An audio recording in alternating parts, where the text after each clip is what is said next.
In this section, we are going to explain to you how to price your products in the business. Once you have made it or purchased it, now you need to determine a price.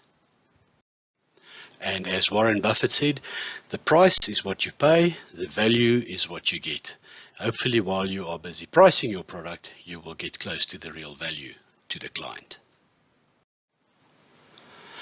There are a few factors to consider when pricing a product. The factors that go into it are, for example, the costs, what it costs you to create the product, the customers, the position of the entity, the competitors, and the profit that you wanting to make.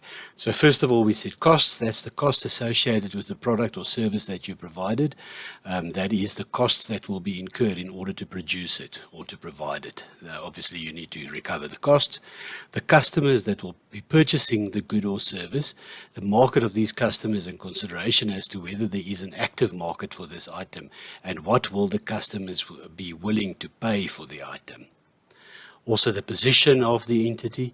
In order to ascertain how an item should be priced, you should consider your position in the marketplace and the target market you will be aiming at. So if you are a leader in the market, then you might be able to get a better price for your product. Next, the competitors.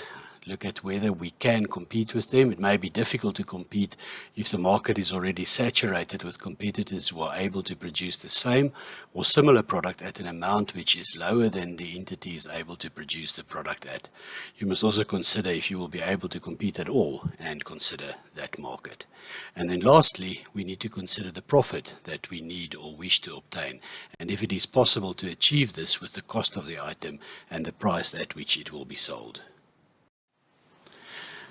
Maybe just talking about the one element on the previous slide, which is the costs. Remember that you have to cover both your fixed and your variable costs. So let's just distinguish between fixed costs and variable costs. Fixed costs are those expenses that remain constant for a period of time, irrespective of the level of output. They are not affected by changes in activity. Fixed costs are those expenses which you would have incurred irrespective of whether you are doing well or not. For example, could be rent or salaries or loan repayments.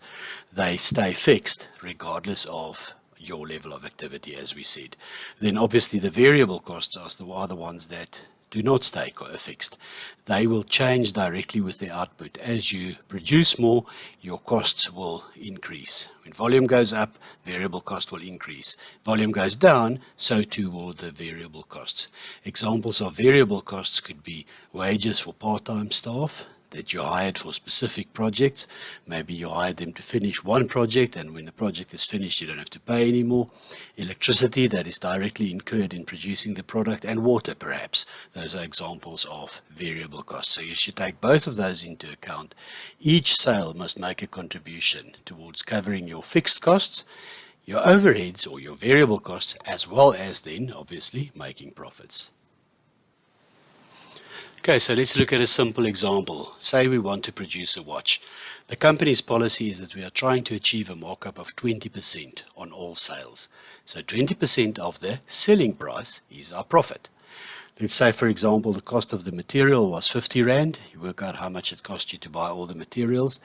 You work out how long it takes to produce the watch, and we say it took 30 minutes.